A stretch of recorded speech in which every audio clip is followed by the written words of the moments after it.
وبرکاتہ۔ اللہ تبارک و تعالیٰ کا شکر ہے، فضل ہے، کرم ہے، رحمتیں، احسان ہے اس کا۔ اس نے ہمیں اپنے گھر کے اندر آنے کی اجازت دی ہے، اور یقین مانو اگر اللہ کسی کو اجازت نہ دو تو کس کی طاقت ہے اللہ کے گھر میں آ سکے؟ دنیا میں کوئی انسان اپنے گھر میں کسی کو اجازت نہ دیتے داخل نہیں ہو سکتا۔ یہ اللہ کا کرم سمجھے کہ اللہ اپنے گھر میں بلاتا ہے، یہ اس کی مہربانی ہے، وہ اجازت دیتا ہے، اس کے فضل سے آئے ہیں۔ تو اللہ کے فضل سے یہ جو سلسلہ نیکیوں کا ہے، قرآن مجید کی تلاوت کا، ذکر اذکار کا، رات کو قیام اللیل کا، نمازوں کا اور دیگر نیکیوں کا جو ہے، یہ کوشش کریں کہ اللہ تبارک و تعالیٰ اس کو زندگی کے آخری سانس تک اس کو اللہ جاری رکھے اور اللہ قبول کرے۔ اس دنیا میں یاد رکھیں، یہ بڑی سادہ سی بات ہے لیکن بڑی خاص بات ہے، اللہ کی قسم وہ بڑا خوش نصیب انسان ہے جو نیکیاں کرے اور ان نیکیوں کو قبر کے اندر اپنے ساتھ لے جائے۔ یہ نہ ہو نیکیاں کرے اور اس کے بعد گناہ اتنے ساتھ کر دے کہ نیکیاں اور برائیاں ادھر ہی لاپلا ہو جائیں، ختم ہو جائیں ساری۔ یہ نہ ہو کہ نیکیاں کرے اور اس کے ساتھ لوگوں کے ساتھ ایسا رویہ کرے، کسی کو جتلائے، کسی کے اوپر بہتان لگائے، کسی کے اوپر کچھ کر کے وہ اپنی نیکیوں کو قبر کے اندر نہ لے کے جا سکے۔ بڑا ہی بد نصیب انسان ہے کہ اگر قبر کے اندر نہیں لے کے جا سکے۔ تیسری بات یہ ہے کہ اللہ تبارک و تعالیٰ کے گھر میں ہم جو آتے ہیں نا، جو میں نے شروع میں کہا ہے، اللہ کی قسم یہ اس کی مہربانی ہے، اس کا فضل ہے، وگرنہ اللہ تبارک و تعالیٰ کو ہماری عبادت کی کوئی ضرورت نہیں۔ اللہ شہنشاہ کائنات جو ہے، قرآن مجید اس میں سورہ فرقان کے آخر میں کہتا ہے قُلْ مَا يَعْبَأُ بِكُمْ رَبِّي لَوْلَا دُعَاؤُكُمْ فَقَدْ كَذَّبْتُمْ فَسَوْفَ يَكُونُ لِزَامًا۔ ساری کائنات جو ہے اگر میری عبادت نہ کرے تو مجھے کوئی پرواہ نہیں۔ مَا يَعْبَأُ بِكُمْ رَبِّي لَوْلَا دُعَاؤُكُمْ، اگر تم مجھ سے میری عبادت بھی نہ کرو اور مجھ سے دعا کرنا بھی چھوڑ دو، اور مجھے کیا پرواہ ہے، نہ پکارو، مجھے نہیں پکارنا چاہتے، بلکہ اگر تم میرا کفر بھی کر دو، وَمَنْ كَفَرَ فَإِنَّ اللَّهَ غَنِيٌّ عَنِ الْعَالَمِينَ، ساری دنیا جو ہے اگر میرے ساتھ کفر بھی کر دو، مجھے کیا پرواہ ہے۔ یہ تو عبادت جو کرتے ہو نا، یہ اپنے لیے تم کرتے ہو کہ اللہ تبارک و تعالیٰ تمہارے لیے تمہیں جہنم سے بچا کے جنت میں دے جائے اور اللہ راضی ہو جائے، یہ تو تم اپنے لیے کرتے ہو۔ ایک حدیث کے اندر آتا ہے، حضرت ابو ذر غفاری کہتے ہیں نبی علیہ السلام نے بات کہی، یقین مانو میں تو ایسی بات پڑھتا ہوں تو میں ڈر آ جاتا ہے۔ نبی علیہ السلام نے فرمایا یا ابن آدم لو ان اولکم و آخرکم و جنکم و انسکم و حیکم و میتکم کانوا علی افجر قلب رجل واحد ما نقص ذلک من ملکی شیئا۔ اے آدم کے بیٹے، اگر پہلے انسان سے لے کے آخری انسان تک سارے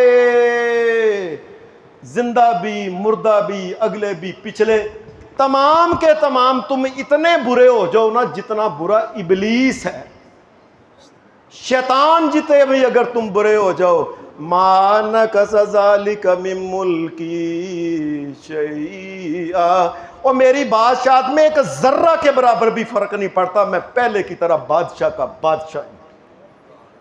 یہ تو جو تم کرتے ہو، ان احسنتم احسنتم لانفسکم، یہ نیکیاں تمہارے اپنے کام آنی ہیں، ان کو کوشش کرو اور نیکیاں کما کے ان کو قبر کے اندر لے کے جاؤ تاکہ قیامت قبر تمہاری ٹھنڈی ہو جائے، قیامت کے دن تمہیں عرش کا سایہ مل جائے، نبی علیہ السلام کے ہاتھوں تمہیں حوض کوثر پینا نصیب ہو جائے، اور پل صراط سے تم گزر جاؤ اور جنت کے اندر شاہ کائنات کا دیدار ہو جائے۔ اور یہ تو تمہارے کام کی چیز ہے، اس لیے لوگوں نیکیوں کو سنبھال کے رکھو، اور اللہ نے توفیق دی ہے تو اس کو جاری رکھو۔ نبی علیہ السلام نے ایک دن حدیث میں آتا ہے، آپ نے پوچھا صحابہ کو، آپ نے اتدرون ما المفلس، لوگوں تمہیں پتہ ہے کہ مفلس اور کلاش اور غریب آدمی کون ہے؟ کہنے لگے یا رسول اللہ صلی اللہ علیہ وسلم المفلس فینا من لا درہم لہ ولا دینار، اللہ کے رسول وہی مفلس آدمی غریب ہوتا ہے جس کے پاس نہ درہم نہ دینار نہ کوئی ٹیڈی پیسہ بھی نہ ہو۔ آپ نے فرمایا یہ تم اسے کہتے ہو نا غریب، میں پتہ کسے کہتا ہوں؟ المفلس من امتی من یاتی یوم القیامہ بصلاۃ وصیام وزکاۃ ویاتی قد شتم ھذا وقذف ھذا واکل مال ھذا وضرب ھذا وسفک دم ھذا۔ آپ نے فرمایا لیکن میں پتہ کسے کلاش اور غریب مفلس سمجھتا ہوں؟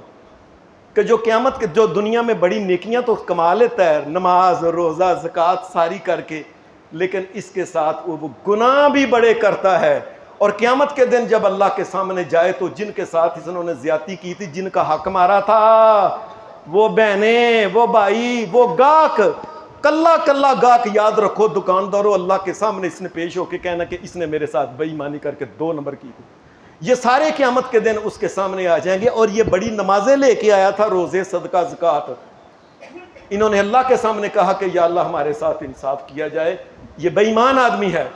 نبی علیہ السلام نے کیا ہے فَيُؤْتَى هَذَا مِنْ حَسَنَاتِهِ وَهَذَا مِنْ حَسَنَاتِهِ، اللہ کہے گا ٹھیک ہے میں عدل کروں گا، اس کی نیکیاں جو ہے نا جتنی جتنی اس نے بے ایمانی کی ہیں لوگوں کو اتنی اتنی اس کی نیکیاں دے جاؤ۔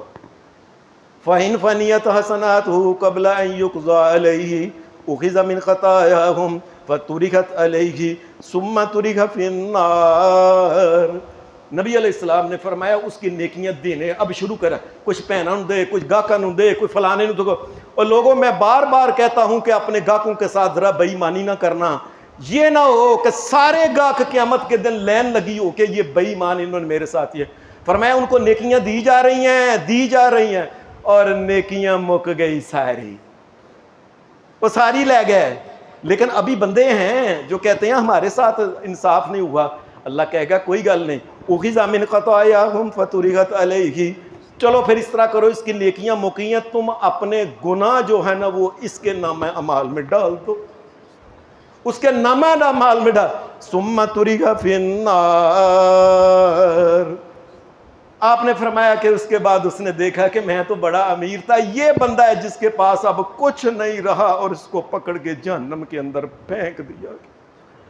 لوگوں نیکیاں سنبھال کے رکھو، اس کو قیامت تک کوشش کرو کہ ہماری نیکیاں قبر میں ہمارے ساتھ چلی جائیں، اللہ قیامت کے دن ان کو تولے، اور ایسے گناہ نہ کرو جن گناہوں کی وجہ سے یہ نیکیاں ختم نہ ہو جائیں۔